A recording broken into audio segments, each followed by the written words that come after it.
Hey everybody, we're back. Happy Sunday to you. We are doing Cheating Ain't Easy. Why you your head like that? Cause I did, cause it ain't. Okay. Yeah, so like cheating ain't cut you easy. off, I'm sorry. But my favorite show growing up, when I was like in college, my freshman year of college, I think it came out like 2004, 2005. It was a show called Cheaters. It was based out of Dallas, Texas. And it's come on like 12 o'clock. It's like 2 episodes come on like 12 o'clock, then 1 o'clock in the morning. So I would stay up all night watching these episodes, just like, this can't be real. Just laughing. It's gotta be staged. Yeah, because it's like, how did they getting caught, man? You gotta be better than that. You can't get caught. But I always thought to myself was like, if I'm ever on that show, what I'm gonna do is I'm gonna run. I'm not gonna answer any questions. I'm gonna run as fast as I can. I think it was one episode where a guy, he's at the grocery store, he just took off running. Like, he was like, I'm out of here, you know. And I think it's kind of crazy looking back at that show, because I kind of modeled my life after this show and never being caught and never getting caught cheating. And it, like, you know, it eventually started weighing on me. Like, the fact of cheating, it kind of started weighing on me. It kind of got hard. That's how we came to the topic, cheating ain't easy, because like in the beginning it's all fun and games, but then there's emotions involved and people are getting hurt. And you're thinking, oh, anybody gonna get hurt, but you never know. And I think you hurt yourself a lot more than you realize. You kind of want to hit on? I mean, you hit the nail on the head. It's not easy. You gotta remember who you lied to and where you said you were. Right. You gotta watch yourself when you're in public with that other person. Right. You gotta erase text messages, go through, your call log, make sure you change the password up after she figured out what that one was. I mean, it's selfish. It's very selfish, and that's something that, every relationship I was in prior to my marriage, I had cheated, and I felt like once I said I do, that cheating spirit would leave my body. But that's not true, because I in every relationship I was in, I had cheated, so it was still a mindset, and I had to like wean myself away from those things and put myself in better positions so I won't be tempted to cheat. And it doesn't just, like I said, it doesn't change when you say I do, and that's what a lot of people don't really realize. The thoughts still come, but it's like, what are you gonna do this time? And you have so much more to lose.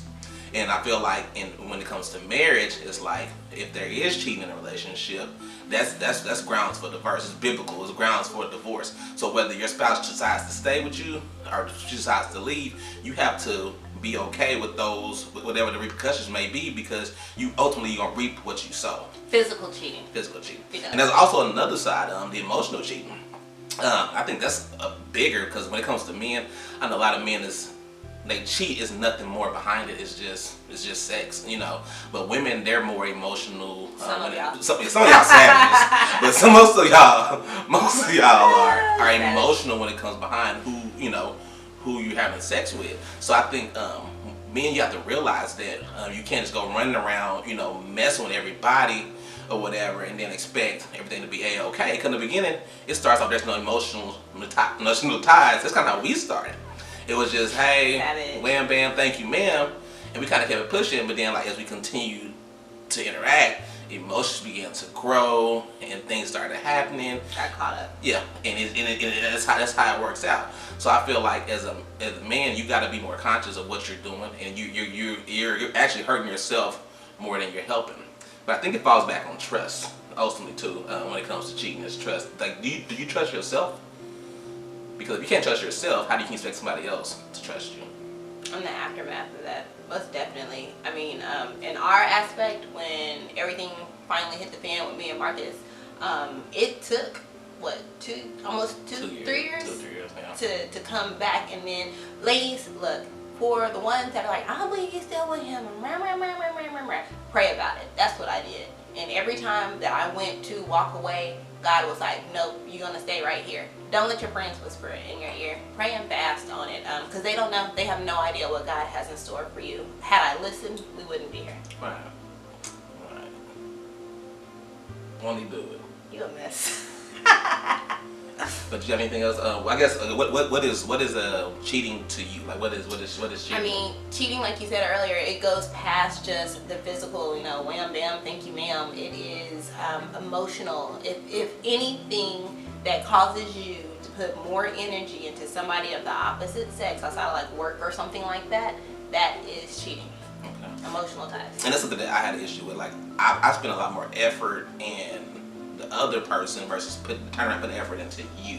And I feel like once you just use that same energy that you're using to meet up and go on dates, meet up and go have drinks, meet up and go do everything else, once you put effort in your relationship and see how that works. Because you may get a whole new woman. Like, this girl is not the woman that I married or even met 10 years ago, because I wasn't giving her that same attention. I wasn't giving her that same, those same compliments and stuff that, and like kind of like Kayla said, I mean, like, you only see them at their best. Like, Kayla see me at my best and my worst, she still want me. So something must be wrong with her.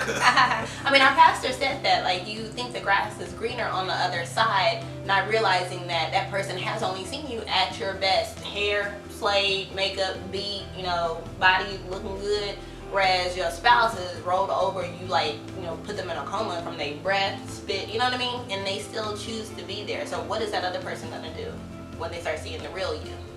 Right. So that's the conclusion. Cheating ain't easy. It's not. Cheating is hard, because ultimately second job. You're cheating yourself.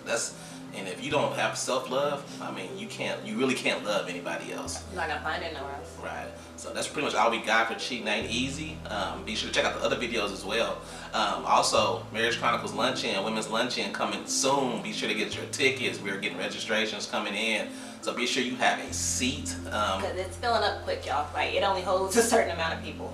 So be sure to check in and check out the luncheon. This website, again, is www.thestutsons.com. Check it for content. Do content every week. Every week. That's it. That's it. All right, y'all. We'll see y'all next week. Peace out. See you later. Turn the camera off. All right. Bye, y'all.